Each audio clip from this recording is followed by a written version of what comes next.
जितने YouTube पे हैं अभी, मैं आपका भी बहुत स्वागत करता हूं। उम्मीद करता हूं कि मेरी आवाज़ ठीक से पहुंच रही है, विजुअल सब कुछ ठीक है, ताकि हम यहां से आगे बढ़ सकें। तो जैसे हमेशा मैं कहता हूं कि एक चीज़ पे हम फोकस करते हैं, और वो क्या है? खरी शिक्षा, जिसको कहते हैं साउंड डॉक्ट्रिन। तो लिखा है MMB presents discipleship training equipping the universal church with sound doctrine, episode number 41।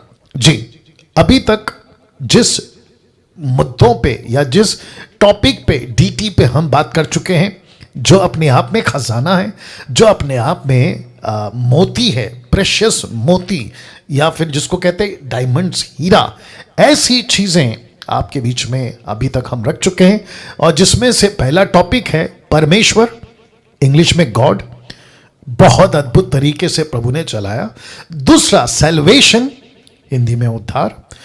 फिर तीसरा पाप के विषय में, पाप क्या है, सिन इंग्लिश में, पाप क्या है, उसके ऊपर हम बात कर चुके हैं। अगर आपने नहीं देखा, किसी ने जो अभी देख रहा है, सुन रहा है, तो मैं रिक्वेस्ट करता हूं कि ये सभी टॉपिक पे आप लोग जो हैं अगर नहीं देखें तो प्लीज़ देखिएगा। मैं बताऊंगा कि यूट्यूब पे आपको सिर्फ इतना करना है कि आपको डिसाइपलशिप ट्रेनिंग के प्लेलिस्ट में जाना है, और वहां पे आपको ये सारे एपिसोड्स मिल जाएंगे।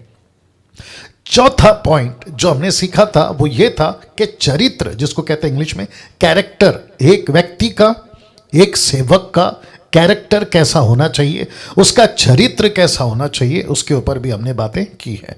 पांचवा जिस विषय पे बात करी थी, बाइबल, जिसके चलते आपको बहुत सारी बातें बताई थी, और मैं समझता हूं कि ये भी अपने आप में बहुत बहुत ज्यादा अद्भुत विषय रहा, सीखने लायक। छठवा यीशु, ऑफ कोर्स हम सबका सेंटर, जिसके माध्यम से, जिसकी वजह से, जो सबका कारण है मसीह का, दुनिया का, वो है यीशु, जीसस। सातवां कलीसिया, चर्च, एक्लीसिया ग्रीक में, इसके ऊपर भी बातें कर चुके हैं। आठवां पवित्र आत्मा, इंग्लिश में होली स्पिरिट, बहुत बहुत अद्भुत विषय, और मैं समझता हूं कि हम सब ने इसको सीखा है। नौवां प्रार्थना, प्रेयर, क्या अद्भुत टॉपिक था ये भी, और प्रार्थना कितना इंपॉर्टेंट है, प्रार्थना के विषय में कितनी सारी बातें हम सीख पाए।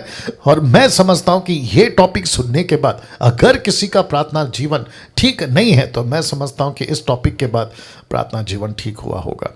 10वां स्तुति आराधना, प्रेज एंड वर्शिप। फिर उसके बाद में कल तक जो टॉपिक सीखा था वो था शैतान, सैटन, और बहुत बहुत ज़्यादा पॉइंट्स इसमें भी थे। अगर मैं गलत नहीं हूं, फिर यूट्यूब पे अभी तक इसको 10,000 के ऊपर लोग देख चुके हैं। कम से कम 2 वीडियो मैंने डाला है अभी तक, सिर्फ 24 घंटा भी नहीं हुआ। ओके, अब यहां से आज आपके बीच में मैं 2 टॉपिक पे बात करूंगा, और वो 2 टॉपिक आज कवर करेंगे जो कि अपने आप में बहुत इंपॉर्टेंट है। एक है उपवास, फास्टिंग, और दूसरा है विश्वास, फेथ। जी, उपवास, विश्वास।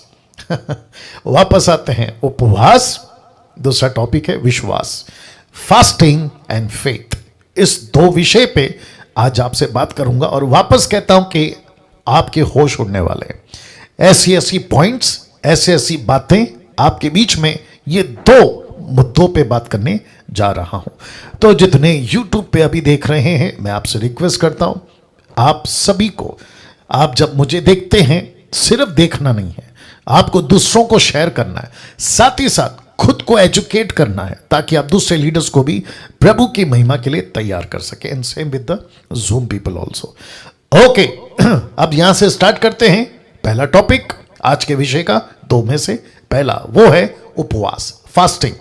नाउ हम सभी जानते हैं उपवास, फास्टिंग को लेकर मसीह जगत में बहुत बहुत बहुत सारी बातें की जाती हैं, बहुत सारे वीडियो बनते हैं, बहुत सारी टीचिंग दी जाती है, बहुत कुछ कहा जाता है, बिब्लिकल एंड नॉन बिब्लिकल, ये दोनों के दोनों चलते हैं। कुछ सही कहते हैं और कुछ गलत कहते हैं, लेकिन आप सभी को पता है कि मैं डैनियल राज आपके बीच में कॉन्टेक्स्ट के साथ, ट्रांसलेशन के साथ, बाइबल के वचन के साथ, जिसको कहते हैं rightly dividing the word of truth, उसके साथ आपके बीच में कोई भी टॉपिक लाता हूं, उसी मुद्दे पे बात करता हूं। तो उपवास को लेके भी मैं सिर्फ और सिर्फ बाइबल का सहारा लूंगा, वचन का सहारा लूंगा और वो क्या कहती है उसी पे बात करूंगा।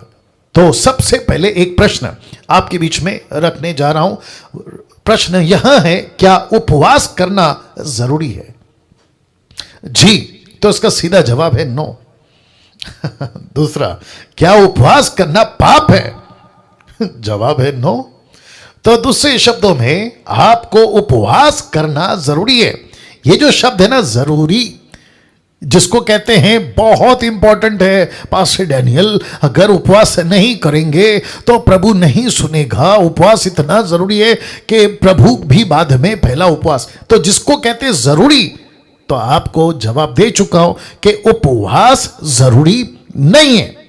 लेकिन अगर कोई उपवास करता है या उपवास रखता है तो क्या वो पाप है?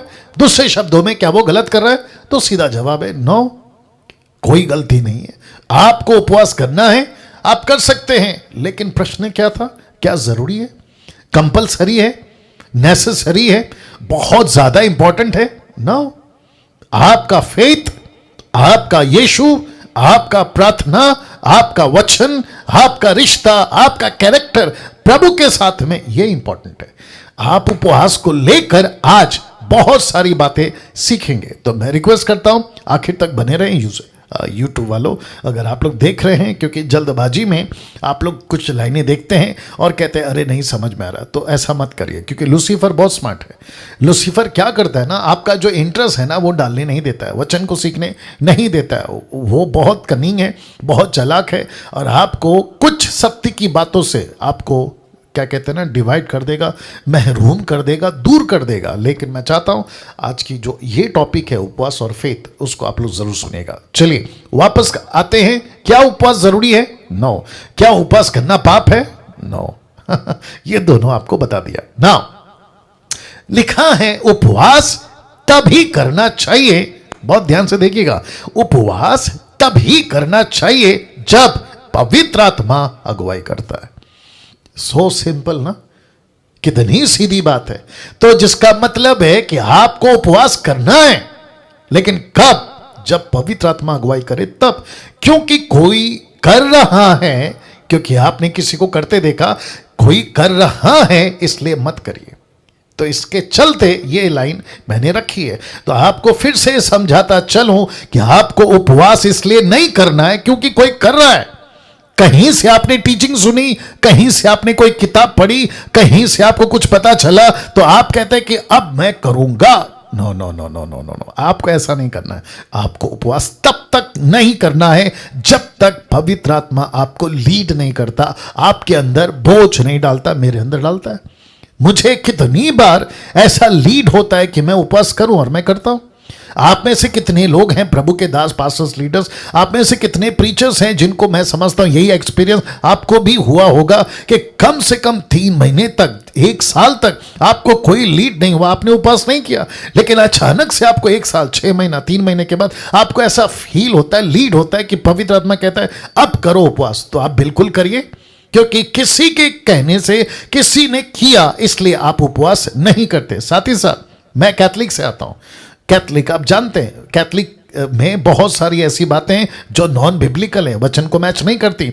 तो हमको सिखाया गया था कि आपको हर शुक्रवार फास्टिंग करना है, हर शुक्रवार। तो हम क्या करते थे, शुक्रवार को हमने फिक्स किया। फिर हम बन गए क्या कहते हैं ना, कैथलिक से बाहर आ गए, हम घुस गए पेंटिकॉस्टल में, फिर उसके बाद कैरिस्मेटिक ग्रुप में। फिर वहां सिखाते थे कि आपको शुक्रवार प्रार्थना करना है। तो हमको ऐसा लगा कि शुक्रवार कोई पवित्र दिन है, शुक्रवार कोई बहुत इंपॉर्टेंट दिन है, इसलिए फास्टिंग करना है। तो जिसके चलते एक रूटीन, जिसके चलते एक रीति, जिसके चलते एक कस्टम सिस्टम बन चुका था और हमको लगता था कि उपवास करना है। बट पवित्र आत्मा ऊपर बैठा, परमेश्वर ऊपर बैठा, पवित्र आत्मा आपके अंदर बैठा, कहता है कि जब तक मैं नहीं कहता डैनियल तू क्यों अपने शरीर को, अपने आप को, जिसको कहते हैं ना कि तकलीफ दे रहा है, तपस्या में डाल रहा है। गजब की बातें हैं। तो फिर कहता हूं कि पवित्र आत्मा जब तक नहीं लीड करता है आपको उपवास में नहीं जाना है। अगर कोई कर रहा है उसको करने दो, उसका जीवन वो प्रभु को न्याय देगा, लेकिन आप किसी की नकल नहीं करेंगे ना। इसको देखिए, उपवास को लेकर आप जी लिखा है उपवास को लेकर आप कोई बंधन में नहीं है। क्या बात है। वाह। अब आपको बताता हूं क्यों। क्योंकि बाइबल में उपवास को लेकर कोई नियम नहीं है। जबरदस्ती का उपवास मत करिए या मत रखिए।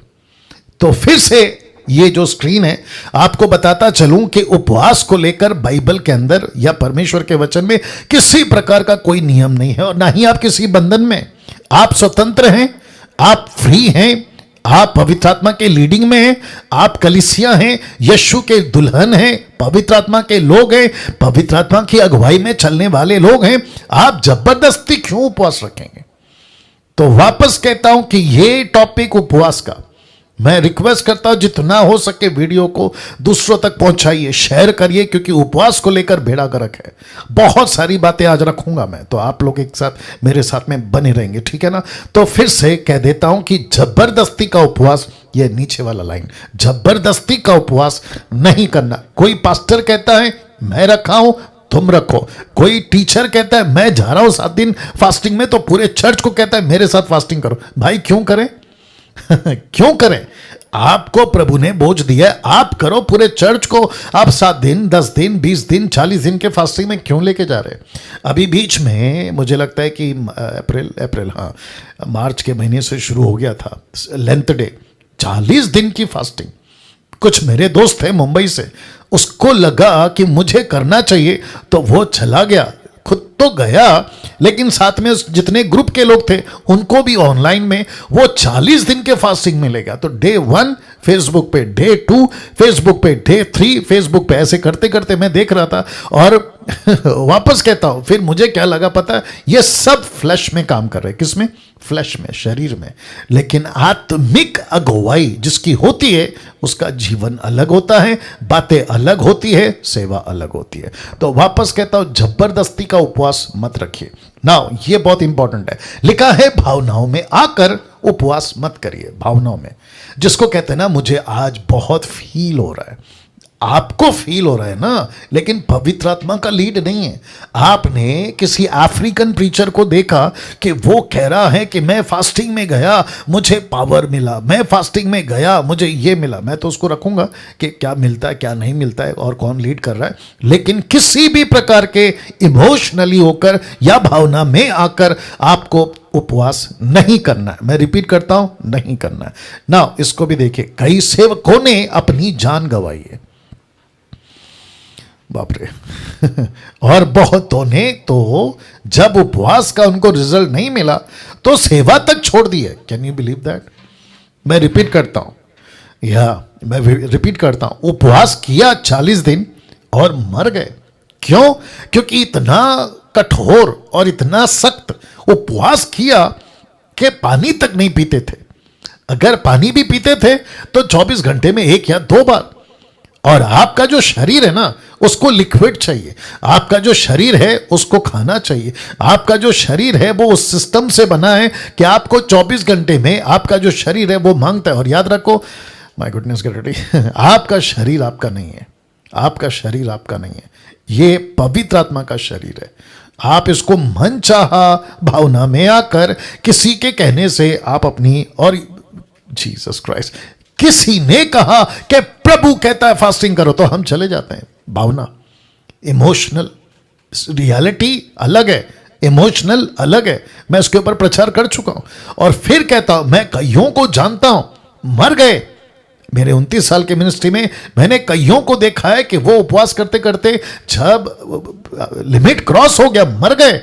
अच्छे अच्छे सेवक की बात कर रहा हूं। और फिर कुछ तो ऐसे भी दिखे मुझे कि उपवास किया और जब रिजल्ट नहीं मिला, क्योंकि मर्जी से कर रहे थे ना, जबरदस्ती कर रहे थे, तो प्रभु क्यों देगा रिस्पॉन्स या रिजल्ट?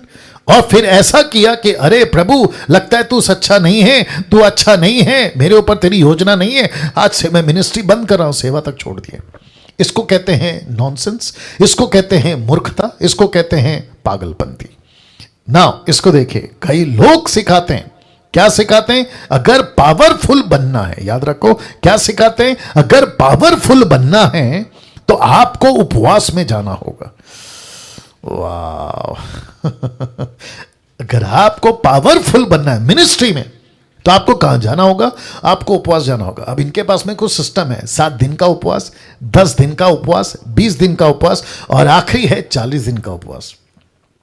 आपके बीच में रखने जा रहा हूं, यह धारणा गलत है, टोटल गलत है। मैं आपको बताऊंगा क्यों ये टोटल गलत है। फिर से कहता हूं कि पावरफुल बनने के लिए आपको किसी प्रकार का हाथ पैर नहीं मारना है, आपको किसी प्रकार का अपनी ताकत नहीं लगाना है, क्योंकि पावरफुल आप नहीं बनते हैं, पावरफुल परमेश्वर बनाता है। क्या बात है, वाह मुझे लगा ताली बजेगी। शुक्रिया निर्जला जी, या thank you brothers, thank you sisters. वापस आते हैं, आप खुद पावरफुल नहीं बनते। मैं कितनों को सुनाऊं और सुनते वक्त में गुस्सा बहुत आता है। क्या मुझे ऐसा फील होता है कि उस वीडियो के अंदर घुसूं, उसको पूछूं कहां से लाते हो ये टीचिंग, उसको पकड़ के पूछूं किसने सिखाया, कौन तुमको, किसके इन्फ्लुएंस में तुम ये बातें करते हो। ऐसी ऐसी टीचिंग आती है, दिमाग खराब हो जाता है। तो कहते हैं कि पावरफुल बनना है तो आपको उपवास में जाना होगा। कौन सा दिन? 7 दिन, 10 दिन, 20 दिन, 40 दिन। और एक बताता हूं, दिमाग में आ रहा है, अभी नहीं रखा मैंने, आपको ऐसे बताता हूं। एक पास्टर थे, वो कहते थे मैं सब पर हाथ रख के प्रार्थना कर सकता हूं। बोला क्यों? बोला मैंने 40 दिन फास्टिंग की है। बोला ओके, तो आपके ऊपर कौन प्रार्थना कर सकता है? बोला जिसने 80 दिन फास्टिंग की है। आप समझ गए? वो पास्टर ने 40 दिन फास्टिंग की है, वो सब पे हाथ रख सकता है। अगर उस पे किसी को हाथ रख के प्रार्थना करना है तो उस व्यक्ति ने कम से कम 80 दिन का फास्टिंग करना चाहिए, तब जाकर वो 40 दिन वाले के ऊपर हाथ रख के प्रार्थना कर सकता है। अब आप सोच के देखो क्या लेवल है इनकी मूर्खता की और कहां जा रही है मसीहत। ऐसे ऐसे कैरेक्टर्स हैं मसीहत में, क्या करें। वापस आते हैं, पावरफुल आप नहीं बनते हो, पावरफुल आपको परमेश्वर बनाता है। लेकिन ये आपकी तपस्या से नहीं होता है, ये परमेश्वर का अनुग्रह है, ये परमेश्वर का प्रेम है, ये परमेश्वर का दया है। ना इसको देखिए, जब कभी भी आप बाइबल में कोई वचन पढ़ते हैं किसके बारे में, उपवास को लेकर, तो उसकी नकल मत करना। जैसे कि मूसा ने उपवास किया था, कहां रख रहा हूं, निर्गमन की किताब उसका 34 का 28, the book of Exodus chapter 34 verse 28 लिखा है, मूसा तो वहां यहोवा के संग 40 दिन और रात रहा। तो इसको कहते हैं 40 days 40 nights। कहां रहा? यहोवा के संग। वचन नीचे लिखता है, और तब तक ना तो उसने रोटी खाई ना पानी पिया, और उसने उन तख्तियों पर वाचा के वचन अर्थात 10 आज्ञा लिख दी। अब इसकी नकल आज आप और हम कर सकते हैं? Please answer. वाह आपको पता है कुछ एक्स्ट्रा धार्मिक लोग, जिसको कहते हैं ना बहुत पवित्र लोग, वो क्या करेंगे और करते भी हैं, ऐसा वचन को निकालेंगे, खुद को भी बात करेंगे, चर्च को भी सिखा देंगे कि देखो मूसा ने 40 दिन 40 रात ना कुछ खाया ना कुछ पिया, उसने उपवास किया, तब जाकर परमेश्वर का वचन उसके पास पहुंचा। अगर हमको भी प्रभु का वचन चाहिए तो चलो चलते हैं पहाड़ के ऊपर और जाकर करते हैं 40 दिन 40 रात उपवास और बिना कुछ खाए और बिना कुछ पिए। इसको कहते हैं नॉनसेंस, इसको कहते हैं मूर्खता। आप ही बताइए, क्या इसकी नकल कर सकते हैं? जिसके चलते लिखा है, जब कभी भी आप किसी भी प्रकार का वचन पढ़ते हैं, खास करके उपवास को लेके, आपको किसी वचन की नकल नहीं करनी है। मूसा को नमस्ते, मूसा को नमस्ते, मूसा जी आपने फास्टिंग किया, प्रभु आपको आशीष दे, आपको लीड हुआ, आपने फास्टिंग किया, प्रभु आपको आशीष दे, वो आपका टाइम था, वो आपका दौर था, वो आपका वक्त था। अब उसको रिपीट हम नहीं करेंगे। यस और नो? कम ऑन बात करिए, यस और नो। मतलब आप लोग वहीं से भी जवाब दे सकते थम करके, यस और नो। किसी प्रकार की नकल नहीं करनी है। वो मूसा था, मूसा को कहा, मूसा के साथ हुआ, वो मूसा तक चैप्टर क्लोज करो। आप अभी मूसा नहीं है। दूसरा, नकल किसकी करते? दानियल की। बाइबल वाला लिखा है दानियल ने भी उपवास किया था, रेफरेंस रख रहा हूं, दानियल की पुस्तक 10वां अध्याय वचन 3, the book of Daniel chapter 10 verse 3 लिखा है उन 3 सप्ताहों के पूरे होने तक। तो इसका मतलब है उसने कितना दिन फास्टिंग किया? 21 डेज। ये 21 डेज का कॉन्सेप्ट इतना गजब का चलता है कि मैं आपको क्या बताऊं। तो कहता है कि उसने 3 सप्ताह के लिए पूरे किए, फास्टिंग किया। फिर कहता है दानियल, मैंने ना तो स्वादिष्ट भोजन किया, ना मांस व दाखमधु अपने मुंह से रखा या मुंह में रखा, ना अपनी देह में कुछ तेल लगाया। दूसरे शब्दों में, इसको आप पढ़ते हैं हिंदी में, फिर आप पढ़ते हैं इंग्लिश में, लेकिन जब आप ओरिजिनल मैन्युस्क्रिप्ट पढ़ते हैं जो हिब्रू है, लैटिन है, आप जब उस माफ करें अरामिक है, जब आप उसमें पढ़ते हैं आपको पता चलता है कि दानियल ने खाना खाया लेकिन स्वादिष्ट नहीं। उसने पानी पिया या दाकरस जिसको अंगूर कहते हैं वो नहीं। तो इसने खाना खाया था भाई, इसने पेट भरा था, इसने दाकरस नहीं लेकिन पानी तो पिया था। तो ये क्या कहता है कि मैंने 3 सप्ताह यानी 21 दिन ऐसा मन चाहा पार्टी टाइप का, पार्टी समझते हैं ना, जश्न टाइप का खाना नहीं खाया, लेकिन मैंने खाना खाया, मैंने खाना खाया। अब इसकी नकल करते हैं लोग, कहते हैं मैं 21 दिन फास्टिंग में जाऊंगा। बोला कैसे? कुछ नहीं खाऊंगा। लेकिन दानियल सामने आ जाए, बोले अरे मैंने तो कुछ खाया था, मैंने खिचड़ी खाई थी, मैंने फ्रूट्स खाया था, अरे यार मैंने कुछ ना कुछ तो खाया था, तुम क्या कर रहे हो? आपको बात समझ में आ रही है?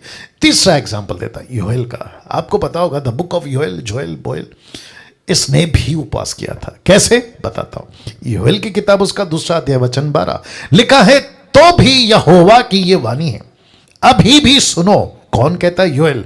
किसको कहता है? अपने टाइम के लोगों को कहता है, अभी भी सुनो, उपवास के साथ रोते पीटते अपने पूरे मन से फिर कर मेरे पास आओ। तो कैसे करना है? योएल कहता है उपवास करना है, फिर कहता है रोना है, पीटना है और खुद के मन को फेर कर परमेश्वर के पास आना है। मेरा प्रश्न है, क्या यह वचन की नकल आज हम कर सकते हैं? शुक्रिया शुक्रिया शुक्रिया शीला जी, शीला एस, हाँ शुक्रिया शीला जी। वाह, हम नहीं कर सकते हैं ना ये हम नहीं कर सकते हैं। देखिए मैं वापस कहता हूं, किसी मैन ऑफ गॉड की, किसी प्रभु के दास की, किसी बाइबल के जमाने की, किसी प्रॉफिट की, किसी भी व्यक्ति की, अब्राहम से लेके मूसा तक, मूसा से लेके जॉन द बैप्टिस्ट तक, जॉन द बैप्टिस्ट से लेकर पॉल तक, किसी की नकल नहीं करना है। यहां तक कि वर्तमान, आप देख लीजिएगा, लिखा है वर्तमान सेवकों की भी नकल मत करिए। कोई कहता है अफ्रीका में एक ऐसा प्रीचर है जो बहुत फास्टिंग करता है और उसकी मिनिस्ट्री अद्भुत चल रही है। अमेरिका में और फिर भारत में किसी की भी नकल मत करो, किसी की भी नकल मत करो। मैं रिपीट करता हूं, कुछ कॉन्सेप्ट्स हैं साहब, मैं रखूंगा अभी आज, कुछ कॉन्सेप्ट हैं। वो कहते हैं मेरी मिनिस्ट्री के पीछे आज मैं इतना पावरफुल हूं, मैं सक्सेस हूं, उसके पीछे वो प्रभु को क्रेडिट नहीं देते, वो पवित्र आत्मा को क्रेडिट नहीं देते। किसको देते पता है? फास्टिंग को।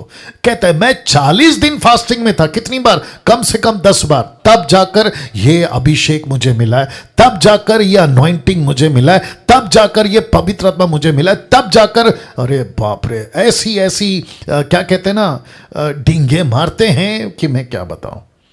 तब जाकर मैंने लिखा है, देख लीजिएगा, शारीरिक भक्ति से कुछ नहीं होगा। मैं रिपीट करता हूं, शारीरिक भक्ति से कुछ नहीं होगा। यह फास्टिंग क्या है? तपस्या, शारीरिक भक्ति, इससे कुछ नहीं होगा। आपको दिखावे के लिए कुछ नहीं करना है। मैं रिपीट करता हूं, आपको पब्लिक को दिखाने के लिए आपको कुछ नहीं करना है। तो शारीरिक भक्ति बंद करिए, खुद को पीटना, खुद को, ये देखो क्या किया इसने, रख रहा हूं, इसने क्या किया था पता है? देखिए क्या लिखा है, उपवास के साथ में रोते पीटते। मुसलमान मोहर्रम के टाइम पे क्या करते हैं आप सभी जानते हैं, वो खुद को पीटते हैं, खुद को लहूलुहान करते हैं, चाकू से, पता नहीं किस किस से। वो कहते हैं कि उस टाइम पे हम उसका साथ नहीं दे सके, इसलिए अभी उसकी याद में अभी कर रहे हैं। अब आप बताइए, ऐसी ही मेंटालिटी और ऐसी ही मूर्खता मसीहों में। यीशु के टाइम पे हम दुख नहीं उठा सके, यीशु जब क्रूस उठा रहा था तो हम आंसू नहीं बहा सके, यीशु के टाइम पे हम दुख में नहीं जा सके, अब उसकी याद में अभी जाएंगे। तो मैं तो कहता हूं ऐसों को तो सूली चढ़ाओ, इनको भी खीले मारो, इनको भी कोड़े बरसाओ, तब पता चलेगा। तो फिर से कहता हूं कि किसी तरीके की किसी की नकल नहीं करनी है, यहां तक कि वर्तमान सेवकों की भी नकल नहीं करनी है। अगर कोई ऐसा आदमी कहता है, pastor, bishop, reverend, apostle, profit, ऐसा वैसा पैसा जो भी हो, अगर ऐसा कोई कहता है कि मैं 40 दिन के फास्टिंग के बाद ये अनॉइंटिंग मुझे मिला है, उसको दूर से नमस्ते करो, उसको दूर से नमस्ते करो। पता है क्यों? क्योंकि वो शारीरिक भक्ति से कमा कर बैठा है, शारीरिक भक्ति। और ये कौन सा स्पिरिट है मैं वो भी बताऊंगा। शारीरिक भक्ति से आपको कोई लाभ नहीं होगा, तो दिखावे के लिए किसी प्रकार का कोई उपवास नहीं करना है। आइए देखते हैं यीशु ने क्या कहा। लिखा है, क्या कहा था यीशु ने उपवास को लेकर, देखना चाहोगे? और वापस कहता हूं कॉन्टेक्स्ट में पढ़ना है आपको। तो मत्ती की किताब उसका 6:16 से 18 तक लिखा है, जब तुम उपवास करो, तो ऊपर से बात करते करते, दिखावे की बात करते करते यीशु ने कहा कि जब तुम उपवास करो, तो लिखा है तो कपटियों की नाई, मतलब जो संसारिक लोग हैं ना, जो दूसरे का दिखावे का करते, तो लिखा कपटियों की नाई तुम्हारे मुंह पर उदासी ना छाई रहे। क्योंकि यीशु ने देखा था शास्त्री फरीसी उपवास करते हैं लेकिन सबको बोल के घूमते हैं, उनके चेहरे पे पक्का पता चल जाता है कि आज इनका फास्टिंग है। तो लिखता है कि तुम्हारे मुंह पर उदासी ना छाई रहे, क्योंकि वे अपना मुंह बनाए रखते हैं ताकि लोग उन्हें उपवासी जाने। मैं तुमसे सच कहता हूं कि वे अपना प्रतिफल पा चुके। अब इसको देखो, परंतु जब तू उपवास करे या जब तुम उपवास करो, तो क्या कहता है? कहता है तो अपने सिर पर तेल मल, मुंह धो। फिर कहता है ताकि लोग नहीं परंतु तेरा पिता जो गुप्त में है तुझे उपवासी जाने, और इस दशा में तेरा पिता जो गुप्त में देखता है तुझे प्रतिफल देगा। तो मैं दिखावे की फास्टिंग क्यों करूं? वाह, मैं दिखावे की फास्टिंग क्यों करूं? मैं पब्लिक को क्यों दिखाऊं कि मैं 40 दिन फास्टिंग में? अच्छा वो छोड़िए, माय गुडनेस गेट रेडी। उपवास आपके और परमेश्वर के बीच की बात है। देखो ना, लिखा है ना, जब तू उपवास करे तो सिर पे तेल मल, मुंह धो, ताकि लोग नहीं तेरा पिता जो गुप्त में तुझे उपवासी जाने और तुझे वो प्रतिफल देगा। तो ये बिटवीन यू एंड फादर, ये कॉन्सेप्ट परमेश्वर को और आपका बीच का है। आपने उठाकर पब्लिक कर दिया, आपने उठाकर सार्वजनिक कर दिया, आपने तो डॉक्ट्रिन बना दिया। और आप, जीसस क्राइस्ट, यीशु कहता है मैं जब तक नहीं कहता तब तक फास्टिंग नहीं करना। पवित्र आत्मा कहता है मैं जब तक नहीं कहता आपको फास्टिंग में नहीं जाना। आप क्या कर रहे हैं? प्रभु, क्योंकि बाइबल में है उपवास के बारे में, तो मैं करता हूं, और देखो मैं इतना उपवास कर रहा हूं, अभी मुझे दो। तो प्रभु कहता है नहीं बेटा, ये तो तेरी मर्जी है, मेरी मर्जी कहां है? अब कुछ चीजें आपके बीच में रख रहा हूं। आपको उपवास कब और क्यों करना चाहिए, ये रखने जा रहा हूं, ठीक है ना? तो फिर से कहता हूं, जो पहला सवाल पूछा था, क्या उपवास जरूरी है? नो। क्या उपवास करना पाप है? नो। तो फिर आंसर क्या है? जब तक प्रभु आपको लीड नहीं करता, आपको उपवास नहीं करना है, सीधी बात। ओके, आपको उपवास कब और क्यों क्वेश्चन मार्क करनी चाहिए, इसका जवाब देने जा रहा हूं। अगर आप लोग तैयार हैं तो मैं रख रहा हूं। Okay, now here we go. Ministry के लिए उपवास करो, मैं अप्रिशिएट करूंगा।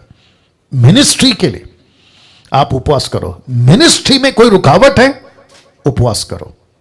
डंके की चोट पे बोल रहा हूं, उपवास करो। आप प्रभु के पास जा सकते हैं, प्रभु मेरी चर्च, मेरी मिनिस्ट्री, मेरा कुछ भी ठीक नहीं हो रहा है, मुझे कैसे मैं बैठूं, मैं कैसे प्रार्थना करूं? आपको मिनिस्ट्री के लिए उपवास करना है, गो हेड। मिनिस्ट्री में कोई रुकावट है, गो हेड, उपवास करो, बैठो प्रभु के पास में। प्रभु क्या बात है, मेरी सेवा क्यों नहीं बढ़ रही? मैं प्रचार करता हूं, लोगों का मन उद्धार क्यों नहीं पा रहा? मुझसे डिसाइपल क्यों नहीं तैयार हो रहे? मैं वचन को पढ़ता हूं, कोई चीजें समझ में नहीं आती। आप बेशक उपवास में जाइए, बेशक उपवास में जाइए, इसमें कोई दिक्कत नहीं है। आपको प्रूफ देता हूं, आपको कुछ प्रूफ देता हूं। प्रेरितों की किताब उसका 13 का 2 से 4 तक में लिखा है, जब वे उपवास सहित प्रभु की उपासना कर रहे थे। किसके सहित? उपवास के साथ। क्यों? क्योंकि उनको पता था कि मिनिस्ट्री को आगे बढ़ाना है। तो उनका दिमाग में यह था कि प्रभु अगर सेवा को फैलाना है तो हमको योग्य लीडर दे। तो लिखा है, तो पवित्र आत्मा ने कहा ओके, मैं बताता हूं किसको अलग करना है। तो कहता है, मेरे निमित्त बरनबास और शाऊल को उस काम के लिए अलग करो जिसके लिए मैंने उन्हें बुलाया। तो इससे क्या पता चल रहा है कि आपका फास्टिंग आपका व्यक्तिगत फायदा नहीं कर रहा है, आपका फास्टिंग परमेश्वर का किंगडम का फायदा कर रहा है। क्या बात है दोस्तों, वाह, आजकल ऐसे लोग हैं जो बरनबास तो बनना चाहते हैं, शाऊल भी बनना चाहते हैं, लेकिन खुद का फायदा, खुद का किंगडम। लेकिन प्रभु कहता है कि मैंने उसको अलग किया है। किसके लिए? मेरे लिए। देखो ना, लिखा है ना, जिसके लिए मैंने उन्हें बुलाया है। फिर कहते हैं तब उन्होंने उपवास और प्रार्थना करके और उन पर हाथ रखकर उन्हें विदा किया, सो वे पवित्र आत्मा के भेजे हुए। जरा शब्द पे ध्यान दीजिएगा, उसको चर्च ने नहीं भेजा। निर्जला जी देखे क्या गजब की चीज है। उनको संस्था ने नहीं भेजा, उनको डिनोमिनेशन ने नहीं भेजा, लिखा है पवित्र आत्मा ने भेजा।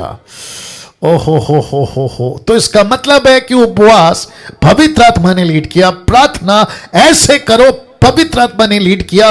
तो जिसके चलते मैंने रखा है, आपको मिनिस्ट्री के लिए उपवास करना है तो करो। मिनिस्ट्री में रुकावट आ रही है, उपवास करना है तो करो। जिसके चलते ये एग्जाम्पल रखा है। और फिर लिखा है कि उन्हें विदा किया, सो वे पवित्र आत्मा के भेजे हुए सिलिकुया को गए और वहां से जहाज पर चढ़कर कुप्रुस को चले। तो इसका मतलब है कि लीडिंग पवित्र आत्मा ने की। वाह, कैसा लग रहा है आप लोगों को अभी तक? Amazing amazing amazing. दीवा जी कैसा लग रहा है? दीवा कैसा लग रहा है? या फोकस है ना? Wonderful Jesus. मैं समझता हूं कि ऐसी लीडिंग मिनिस्ट्री के लिए परमेश्वर हम सबको देख कि प्रभु क्या बात है, सेवा क्यों नहीं हो रही? प्रभु क्या बात है, मिनिस्ट्री क्यों नहीं बढ़ रही? प्रभु क्या बात है? क्या मैं फास्टिंग में जाऊं? मैं जाना चाहूंगा। क्या आप लीड करते हैं? प्रभु मैं 3 दिन 10 दिन 7 दिन, आप जैसा कहो प्रभु मैं बैठना चाहता। क्यों? क्योंकि आपका किंगडम को बढ़ाना है, आपके राज्य को बढ़ाना है। वाह दिमाग में कुछ आ रहा है, लेकिन एनीवे सुनिए, आपको उपवास इन सब चीजों के लिए नहीं करनी है। लेट मी रिपीट, इन सब चीजों के लिए नहीं करनी है। वो कौन कौन सी चीजें हैं आपके बीच में रखना। सबसे पहला, परमेश्वर के करीब आने के लिए, पवित्र आत्मा से भरने के लिए और वरदानों को पाने के लिए आपको नहीं करना है। क्यों पास्टर डैनियल? क्यों? क्योंकि परमेश्वर आपके करीब आ चुका है, पवित्र आत्मा आपको मिल चुका है। अब इसको देखो, वरदाने भी आपको मिल चुके हैं। तो बहुत सिंपल चीज है ना। तो वापस रखता हूं, हो सकता है कि आपने ध्यान नहीं दिया। आपको इन सब चीजों के लिए उपवास नहीं करना है, परमेश्वर के करीब आने के लिए नहीं करना है, पवित्र आत्मा से भरने के लिए नहीं करना है, वरदानों को पाने के लिए नहीं करना है। क्यों? क्योंकि परमेश्वर आपके करीब ऑलरेडी आ चुका है।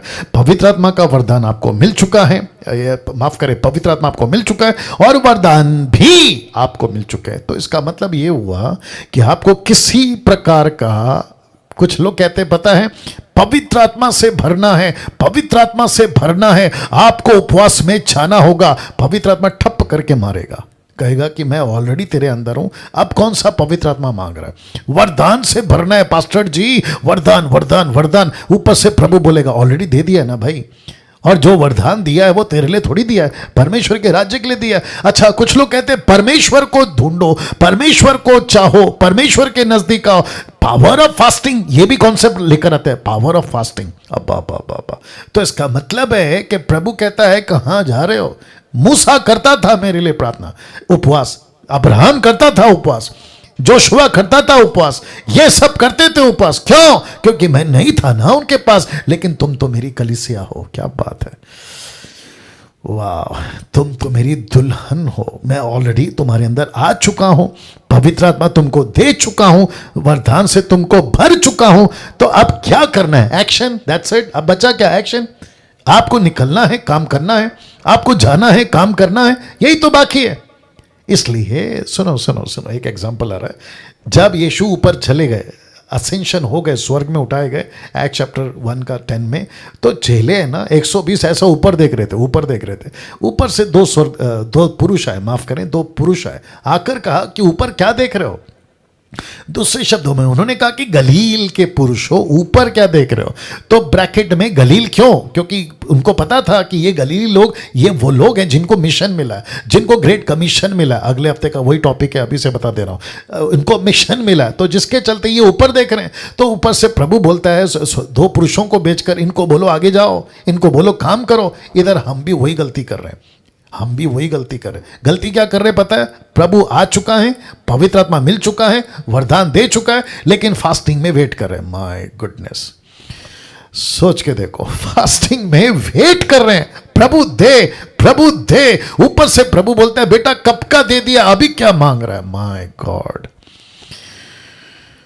वाह, थोड़ा डाइजेस्ट करिए स्टेटमेंट को, तब तक पानी पी लेता हूं। Wonderful Jesus.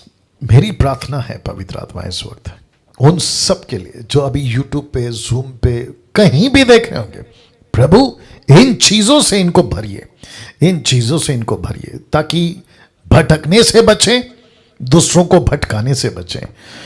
वाह, अब एक कॉन्सेप्ट रख रहा हूं, लिखा है now understanding these three concepts, या दिस या दीज आएगा, anyway. Now understanding this 3 concepts, कौन सा है रखने जा रहा हूं। मैं फिर कहता हूं ये 3 कॉन्सेप्ट को आपको समझना होगा। लिखा है हर विश्वासी की ये 3 तरह की नीड्स होती है। Needs, NEEDS, needs, okay. सबसे पहला स्पिरिचुअल नीड्स, दूसरा फिजिकल नीड्स, तीसरा मटेरियल नीड्स। यस और नो? इसको 3 को छोड़कर बाकी आपको कुछ नहीं चाहिए। यस और नो?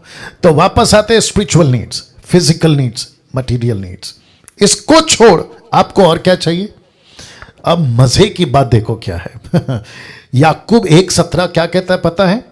लिखा है क्योंकि हर एक अच्छा वरदान और हर एक उत्तम दान ऊपर से ही आता है और ज्योतियों के पिता की ओर से मिलता है, जिसमें ना तो कोई परिवर्तन हो सकता है, ना अदल बदल के कारण उस पर छाया पड़ती है। इसका मतलब है, याकूब कहता है कि हर अच्छा वरदान तो प्रभु देता है, ऊपर से आता है और आ चुका है। तो इसका मतलब है स्पिरिचुअल नीड आपकी कौन पूरी करता है? परमेश्वर। आपकी फिजिकल नीड कौन पूरी करता है? परमेश्वर। मटेरियल नीड कौन पूरी करता है? परमेश्वर। तो जब आपका स्पिरिचुअल नीड पूरा हो चुका है, आपका फिजिकल, पेट दुखना, सर दुखना, किडनी, कोरोना, आपका क्या कहते हैं कैंसर, ये सारी चीजें प्रभु कहता है मैं बैठा हूं, मैं ठीक करूंगा। मटेरियल, राशन नहीं है, टेलीफोन बिल, इलेक्ट्रिक बिल, बच्चे का स्कूल का फीस, आपका राशन, अरे बाप रे, ये सारी चीजें प्रभु कहता है मैं बैठा हूं। तो जो चीज आपको प्रभु ऑलरेडी दे चुका है, आप उसको लेकर फास्टिंग में क्यों बैठ रहे हो? बताइए प्लीज, आप उसको लेकर फास्टिंग में क्यों बैठ रहे हो? मेरा प्रश्न आप लोगों से ये है, प्लीज आंसर मी। आपका स्पिरिचुअल नीड, फेसबुक वालों माफ करें, यूट्यूब वालों ध्यान से सुनो, आपका स्पिरिचुअल नीड क्या चाहिए था? सैल्वेशन, मिल गया। आपको क्या चाहिए था? परमेश्वर की उपस्थिति, मिल गया। आपको क्या चाहिए था? पवित्र आत्मा, मिल गया। आपको क्या चाहिए था? वरदान, मिल गया। फास्टिंग क्यों? फास्टिंग क्यों? फास्टिंग क्यों? अंडरस्टैंड? फिजिकल, मेरा हेल्थ ठीक नहीं, मुझे तकलीफ है प्रभु, मेरा हेल्थ ठीक नहीं। ऊपर से प्रभु बोलता है मेरे कोड़े खाने से तुम चंगे हो गए। वाह, बताइए प्लीज। मटेरियल, पैसा चाहिए, प्रभु कहता है मैं बैठा हूं। नौकरी चाहिए, प्रभु कहता है मैं बैठा हूं। बच्चे का क्या कहते हैं जरूरतें, मैं बैठा हूं। आपकी फैमिली इश्यूज, मैं बैठा हूं। फास्टिंग क्यों? फास्टिंग सिर्फ और सिर्फ एक ही चीज के लिए करते हैं, और वह यह है कि प्रभु तेरा राज्य बढ़े। उसके लिए अगर आप मुझे लीड करते हैं, मैं पक्का जाऊंगा, मैं पक्का जाऊंगा। ये कॉन्सेप्ट आपको समझ में आ गया? नाउ इसको देखिए, आज मसीह समाज में उपवास, बहुत ध्यान दीजिएगा, आज मसीह समाज में उपवास खतरनाक होता जा रहा है। दुष्ट आत्माओं की मिनिस्ट्री को प्राप्त कर रहे हैं।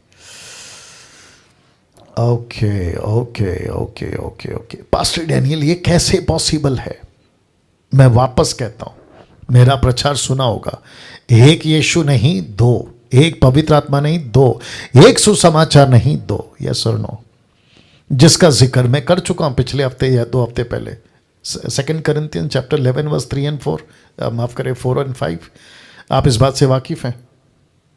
तो इसका मतलब है कि कुछ लोग उपवास करते हैं और वो उपवास खतरनाक कैसे हो रहा है मैं आपको बताता हूं। स्वर्ग दूतों को जबरदस्ती देखना, आत्मा में कहीं जाकर आने की बातों को करना, दर्शन पाने की चाह रखना। आप नहीं समझे अभी भी, मैं वापस रख देता हूं। इसको कहते हैं खतरनाक उपवास। खतरनाक उपवास होता जा रहा है, दुष्ट आत्माओं की मिनिस्ट्री को प्राप्त कर रहे हैं। और उसका वजह क्या है? मेरे कुछ लोग हैं जिनको मैं जानता हूं, वो कहते हैं कि मैं जब प्रार्थना करता हूं मुझे स्वर्गदूत दिखते हैं। वाह, मुझे कोई दिक्कत नहीं है। लेट मी रिपीट, मुझे कोई दिक्कत नहीं है। लेकिन अगर आप ये कहते हो कि तुमको भी दिखना चाहिए, यह गलत है। अगर कोई कहता है मैं उपवास करता हूं, जबरदस्ती स्वर्गदूतों को देखना, जबरदस्ती मुझे पवित्र आत्मा उठाकर कहीं लेकर जाए। मैं बैठूंगा भारत में लेकिन अफ्रीका घूमना चाहता हूं, मैं बैठूंगा अफ्रीका में लेकिन अमेरिका घूमना चाहता हूं। यह कैसे? आपको याद होगा, पता है दूसरा कुरिन्थिय 12:1 से पौलुस कहता है मैं किसी को जानता हूं। वो खुद नहीं, उसने देखा किसी को, उसकी बात नहीं कर रहा हो। वो कहता है मैं किसी को जानता हूं, आत्मा में या शरीर में कंफर्म नहीं हूं, लेकिन वो स्वर्ग पे जाके आया। कहां जाके आया? स्वर्ग में। तो ऐसे कुछ लोग हैं, जैसे फिलिप को उठा लिया। पता है आपको, याद है फिलिप को, जब वो खोजा को बपतिस्मा दे रहा था तो पवित्र आत्मा ने फिलिप को वहां से गायब कर दिया, याद होगा आपको। वैसे ही कुछ लोग कहते हैं मुझे भी ऐसे करो। मेरा प्रश्न है, जबरदस्ती होगा? नहीं होगा। थैंक यू निर्जला जी, नहीं होगा। तो कैसे होगा? अगर प्रभु करता है मुझे कोई दिक्कत नहीं है, और मैं कौन होता हूं प्रभु के बीच में और आपके बीच में आने वाला। लेकिन मैं इतना जरूर कह दूं कि कहीं तुम जबरदस्ती, देख लो लिखा क्या है, जबरदस्ती। तो ऐसा उपवास करके खतरनाक मिनिस्ट्री को पा रहे हो तुम। लिखा है दुष्ट आत्माओं की मिनिस्ट्री को प्राप्त कर रहे हो, क्योंकि आपको प्रभु नहीं देना चाहता। आप मांग रहे हो, आप कुछ ऐसे रिलम में चले जाते हो, ऐसी आत्मिक दुनिया में चले जाते हो जो दुष्ट आत्माओं की दुनिया। और मैंने बताया आपको कि वो कल बताया मैंने, कितना चालाक है वो क्या क्या कर सकता है, किस तरीके से जा सकता है। तो बेस्ट क्या है? आपको प्रभु के पास रहना है, वचन के हिसाब से चलना है। पेड़ की पहचान वचन से होती है, उसके फल से होती है, आप जानते हैं, मैं बता चुका हूं। तो इसका मतलब है कि आपको जबरदस्ती कुछ नहीं मांगना है। लेट मी रिपीट, जबरदस्ती नहीं मांगना है। आपको यह नहीं कहना है कि प्रभु, बाइबल के ज़माने में कुछ लोग उड़कर वहाँ चले जाते थे, कुछ लोग आत्मा में वहाँ चले जाते थे, उनको दर्शन मिलता था, ऐसी बातें होती थी, स्वर्गदूत दिखता था, मुझे भी देखना है, मैं भी देखना चाहता हूँ। गई भैंस पानी में। ऐसा मत करिए, रिक्वेस्ट करता हूँ, ऐसा मत करिए। तो फास्टिंग को लेके, एक, जबरदस्त नहीं करना, दूसरा नकल नहीं करना, तीसरा जब तक पवित्र आत्मा नहीं कहता फास्टिंग नहीं करना। ये यहां से कह रहा हूं। आप वीकली, आप कहते हैं कि प्रभु या फिर पास्टर जी, डैनियल भाई, मैं हफ्ते में एक बार उपवास करता हूं, कर सकता हूं, ये आपकी मर्जी है, मैं कोई नहीं होता आपको बोलने वाला। लेकिन फिर से कहता हूं, क्योंकि कोई कहा इसलिए नहीं करना, क्योंकि चर्च का सिस्टम है इसलिए नहीं करना, क्योंकि आपको अच्छा लगता है इसलिए नहीं करना। आपको तब करना है जब आपको लीडिंग होते। I hope you got the point.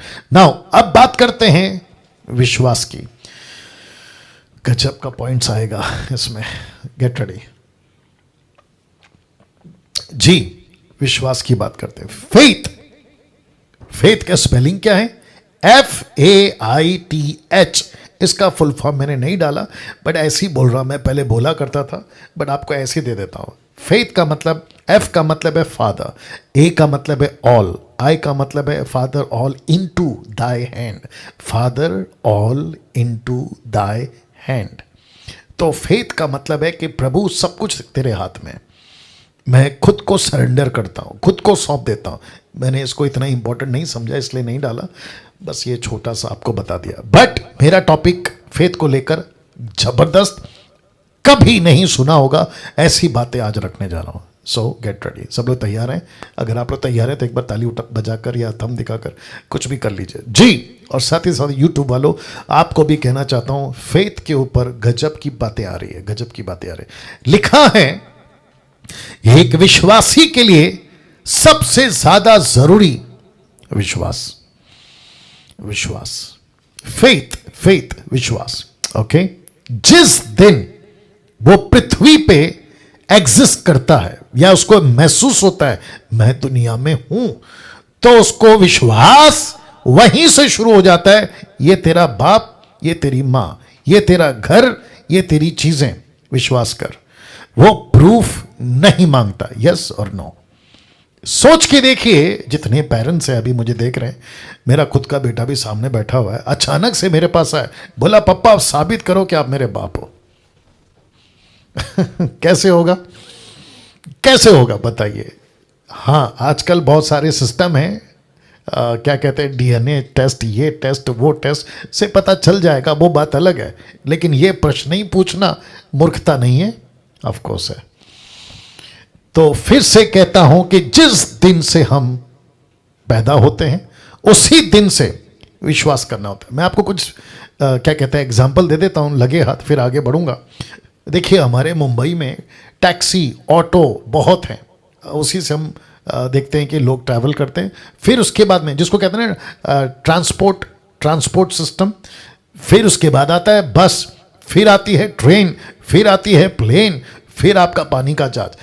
कभी ऑटो वाले को आपने रुका के पूछा है, भाई साहब मुझे यहां से वहां जाना है, लेकिन मैं देखना चाहता हूं कि आप ऑटो चला सकते कि नहीं, पहला साबित करो। वो ऑटो वाला आपके साथ क्या करेगा? सोचिए, आप जाना चाहते हैं एक कंट्री से दूसरे कंट्री में, ठीक है, आप एयरपोर्ट पे पहुंचे, आपने टिकट चेक इन सब कर लिया, बैगेजिंग सब कर लिया, और आप गए सीधे एयरक्राफ्ट के पास। जब आप एयरक्राफ्ट पे चढ़ते हैं तो आप एयर होस्टेस से कहते हैं कि एक्सक्यूज़ मी, मुझे पायलट से मिलना है। तो एयर होस्टेस कहती है क्यों? मुझे उसको पूछना है कि उसको पायलट चलाना आता है कि, मतलब प्लेन चलाना आता है कि नहीं। अब आप सोचिए, वो पायलट आपके साथ क्या करेगा, वो एयर होस्टेस आपके साथ क्या करेगी, और वहाँ का जो सिस्टम है वो क्या करेगा? कभी पूछते हैं हम लोग? ऑटो वाले से पूछते हैं? नहीं। क्या करते हैं? विश्वास। पायलट से पूछते हैं? नहीं। क्या करते हैं? विश्वास। वो छोड़िए साहब, आप जिस घर में रहते हैं, आप जिस घर में रहते हैं वहां पे भी आप विश्वास करते हैं कि ये घर नहीं गिरेगा, ये मेरे सर पे आके नहीं गिरेगा, ये जमीन नहीं फटेगी। क्या क्या चीजें हैं आप आंख बंद करके विश्वास करते हैं, जिसके चलते लिखा है कि एक विश्वासी के लिए सबसे ज्यादा जरूरी है विश्वास। किस पे? किस पे? किस पे? परमेश्वर पे, परमेश्वर पर विश्वास। अब इसी कड़ी में आगे बढ़ना चाहता हूं। लिखा है, लेकिन आज आपको समझना होगा कि आपको, बहुत ध्यान दीजिएगा, विश्वास की जरूरत क्यों है। आपको विश्वास की जरूरत क्यों है? एक ऐसा टॉपिक है, ये इतना कॉम्प्लिकेटेड है कि मैं आपको क्या बताऊं। सब विश्वास की बात करते हैं, लेकिन इसके जड़ तक कोई नहीं जाता। मेरी कोशिश है आज मैं आपको जड़ तक ले जाऊंगा, मेरी कोशिश है आज मैं आपको जड़ तक ले जाऊंगा। वापस कहता हूं, जब मैं इसका स्लाइड्स बना रहा था मेरी हालत खराब हो रही थी, मैं बहुत इंजॉय कर रहा था, मैं कह रहा था प्रभु क्या बात करते हैं आप, क्या अजब गजब की बातें करते हैं। और वापस कहता, मेरी टीचिंग आपको यूट्यूब से, गूगल से, क्या बोलते हैं, विकीपीडिया से आपको नहीं मिलेगी। परमेश्वर ये सारी बातें आपको देता, आपके लिए देता है, और आपके बीच में मैं लेकर आता हूँ। वापस कहता हूँ, ऐसी बातें रखने जा रहा हूँ। तो लिखा है, लेकिन आज आपको समझना होगा कि आपको विश्वास की जरूरत क्यों है। सबसे पहले देख लीजिए, विश्वास की जरूरत, जिसको कहते हैं ना फेथ, फेथ की जरूरत लिखा है सिर्फ और सिर्फ एक ही बात के लिए कि एक परमेश्वर है, बस। दूसरा किसी चीज के लिए आपको विश्वास की जरूरत नहीं है।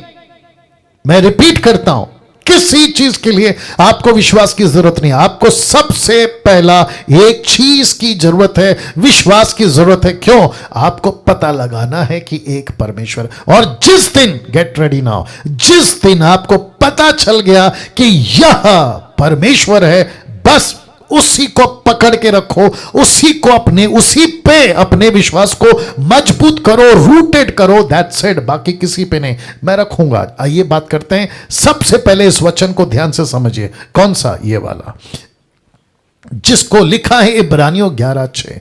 मुझे नहीं पता कि इसके ऊपर कभी किसी ने बात करी या नहीं करी, लेकिन आज इसके जड़ तक जाएंगे। तो लिखा है, बहुत ध्यान दीजिएगा, लिखा है, और विश्वास बिना उसे, किसे? परमेश्वर को, उसे प्रसन्न करना अनहोना है। क्योंकि परमेश्वर के पास आने वाले को विश्वास करना चाहिए क्या कि वह है।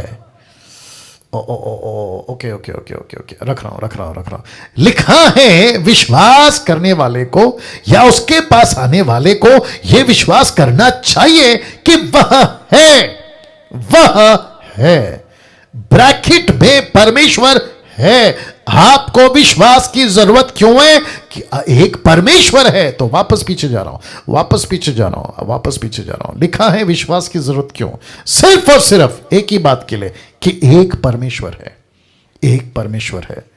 अब इस वचन को ध्यान से समझिए। इब्रानियों 11:6, विश्वास बिना उसे प्रसन्न करना न होना है, क्योंकि परमेश्वर के पास आने वाले को, डैनियल को, निर्जला को, नैतन को, आप जितने देख रहे हैं उन सबको, देश को, विदेश को, अफ्रीका को, अमेरिका को, इसको, उसको, सबको, जो भी परमेश्वर के पास आता है उसको विश्वास करना चाहिए कि वह है। तो इस पे ये जो लिखा है ना कि वह है, मैं आऊंगा उसके ऊपर। और लिखा है नीचे, अपने खोजने वाले को प्रतिफल देता है। प्रतिफल। अब यहां ज्यादा जोर किस पे है, विश्वास परमेश्वर पर या विश्वास प्रतिफल पर? जी, वापस पूछूंगा, यहां जोर किस पे, विश्वास परमेश्वर पर? ओ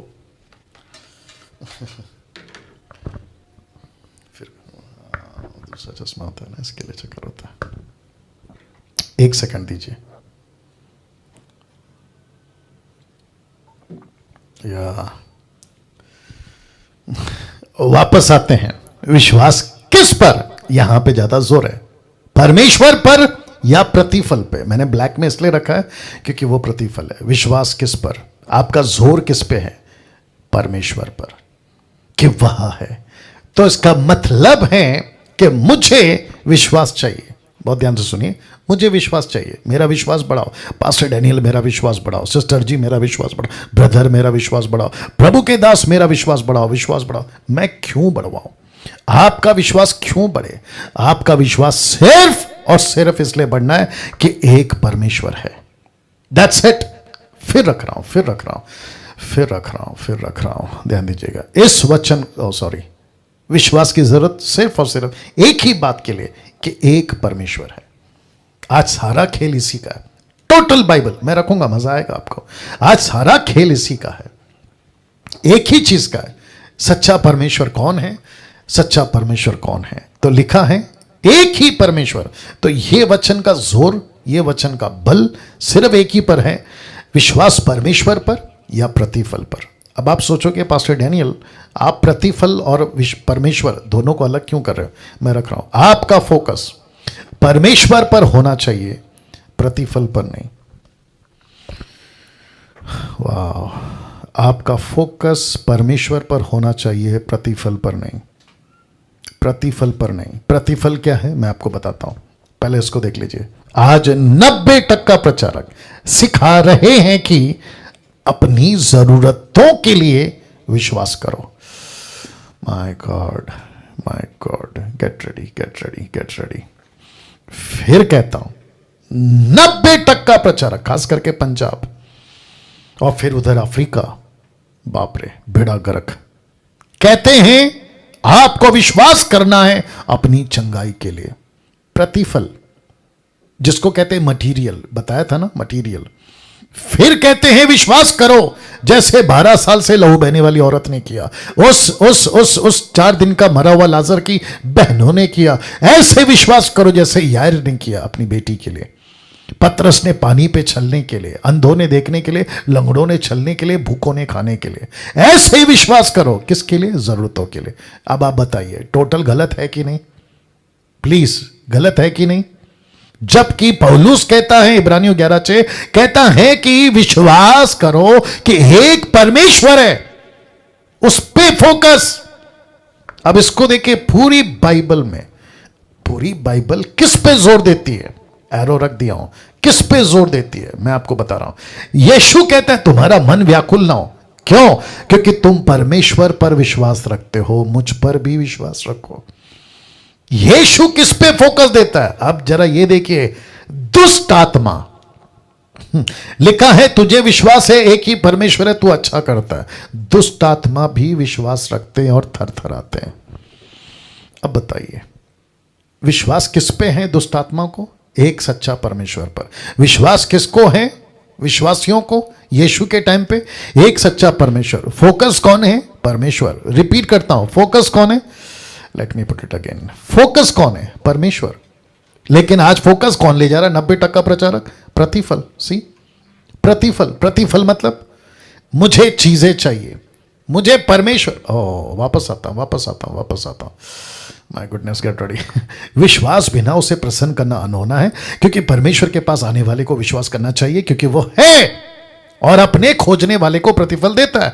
तो 90% प्रचारक क्या कहते हैं कि welcome to the God, welcome to the church, आप मेरे मीटिंग में आए, आपका स्वागत है, लेकिन आपको परमेश्वर पर विश्वास करना है। क्यों? क्योंकि आपको वो प्रतिफल देगा। ओह माय गॉड, सी, वो आपको क्या देगा? वो आपको प्रतिफल देगा, आपकी जरूरत पूरी होगी। यीशु के पीछे भीड़ चलती थी।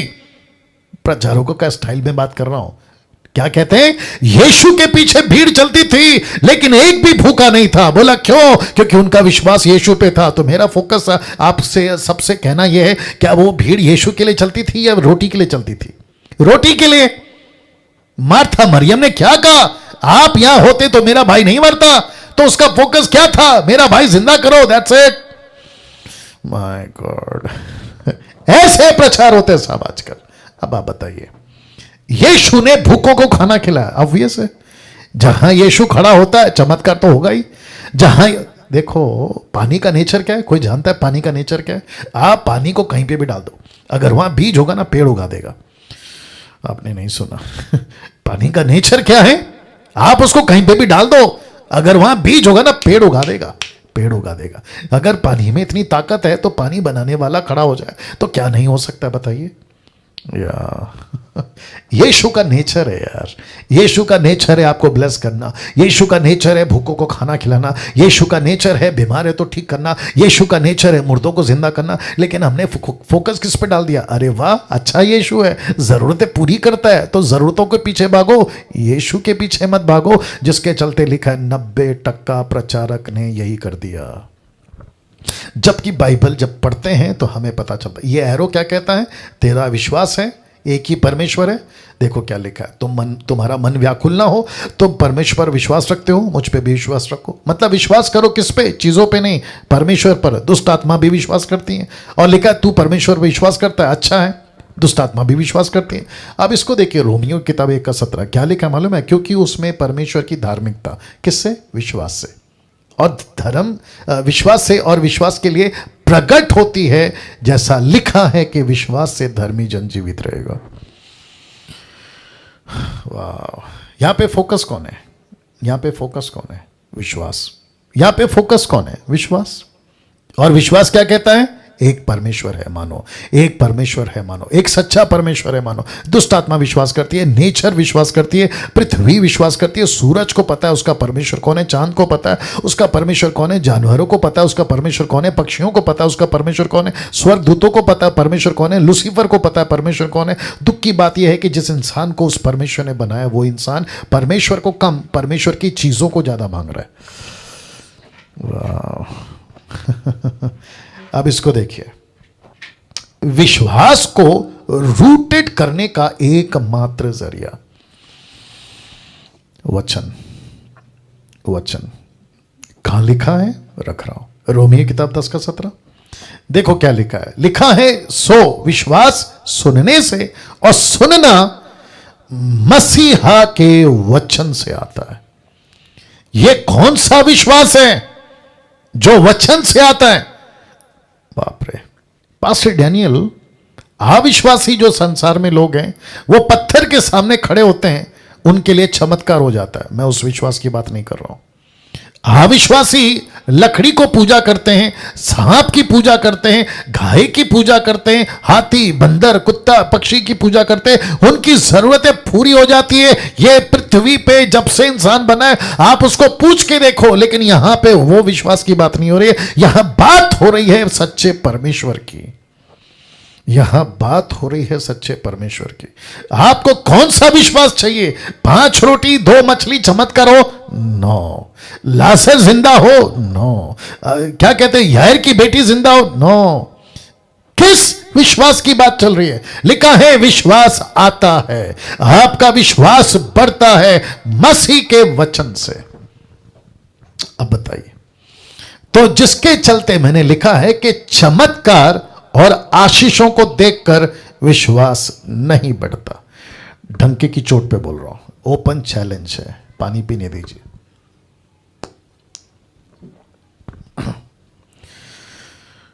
वाह, इसको हजम करिए। जितने यूट्यूब पर हैं हजम करिए।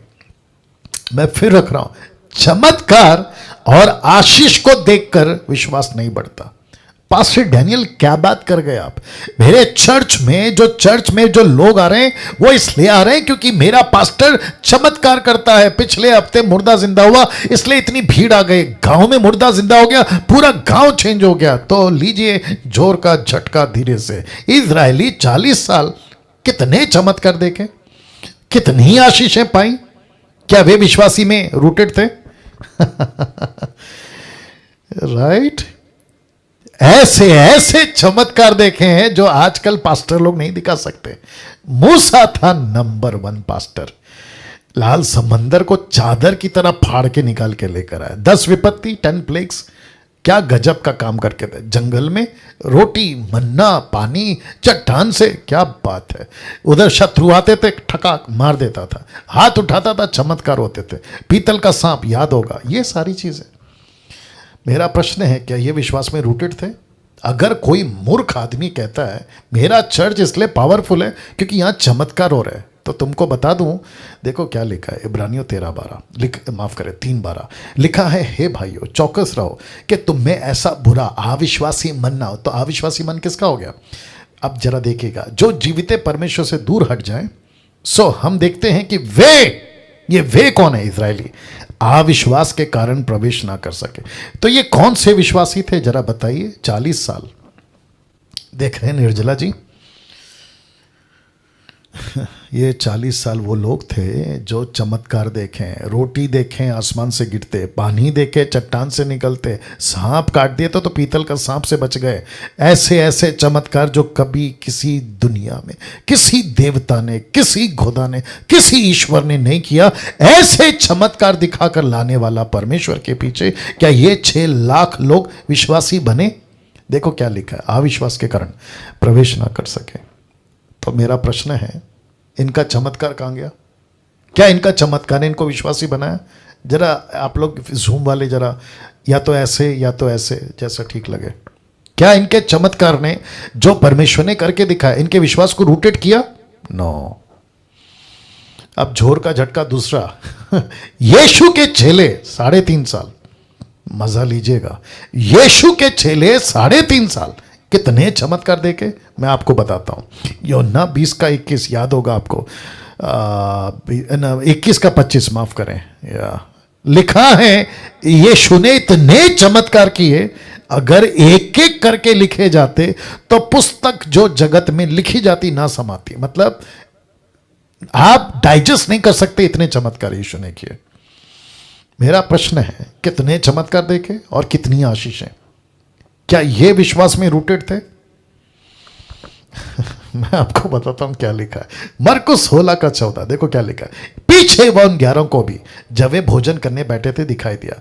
लिखा है उनके अविश्वास और मन की कठोरता पर उल्हाना दिया। उल्हाना का मतलब है डांटा, अच्छे से डांट लगा। किस पे? अविश्वासी पे।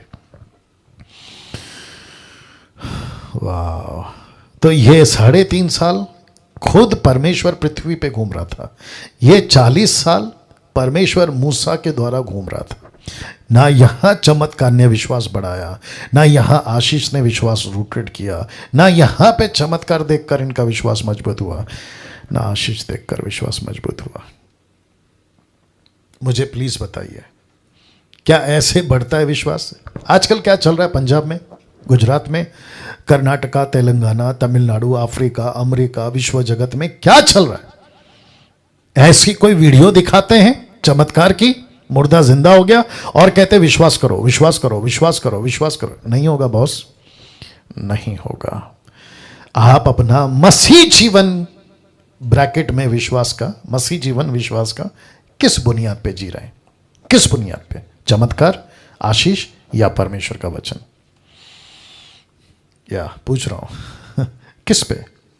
परमेश्वर का वचन पे। आपको किस पे जीना है? परमेश्वर के वचन पे। नाउ एक ऐसा वचन आपके बीच में रखने जा रहा हूं जिसको समझना बहुत जरूरी है। लिखा है इब्रानियों 11:1, हिब्रू 11:1 लिखा, अब विश्वास आशा की हुई वस्तुओं का निश्चय, सब्सटेंस, सब्सटेंस मतलब पक्का, प्रमाण, प्रूफ, ठोस। लिखा है अब विश्वास आशा की हुई वस्तुओं का निश्चय और अनदेखी वस्तुओं का प्रमाण है।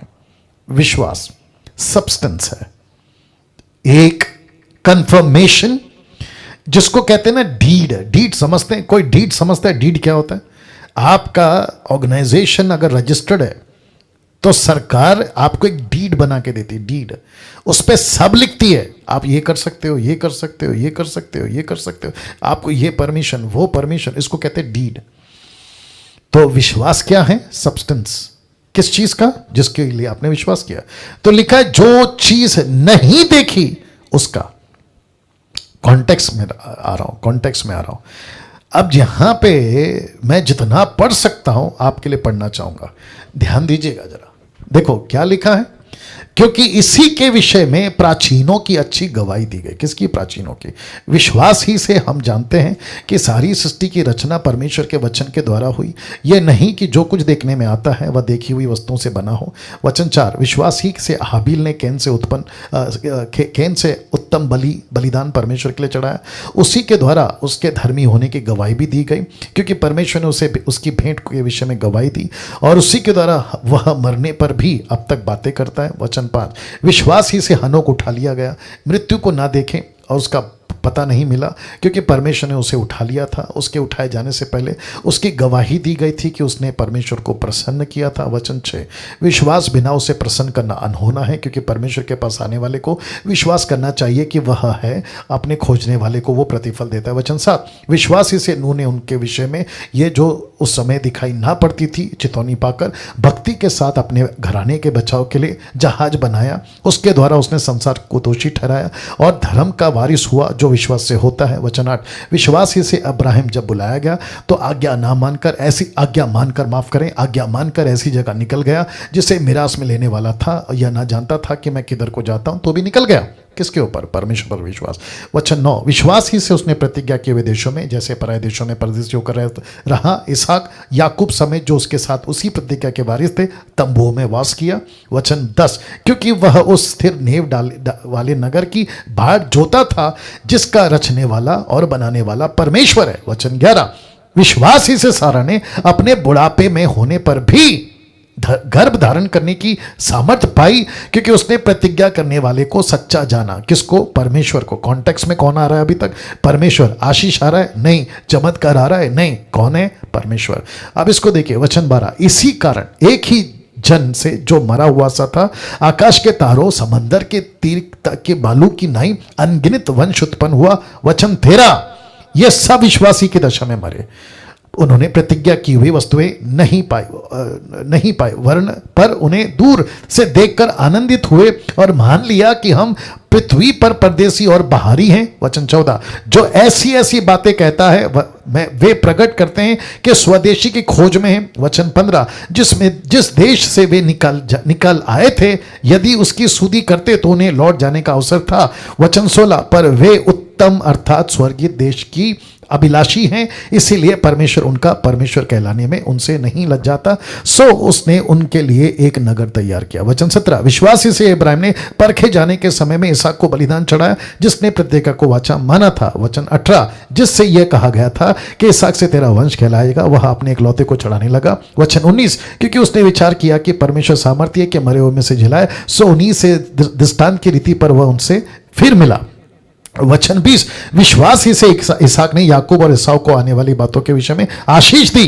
विश्वास ही से याकूब ने मरते समय यूसुफ के दोनों पुत्रों में से एक एक को आशीष दी और अपनी लाठी के सिरे से सहारा लेकर दंडवत किया। वचन 22।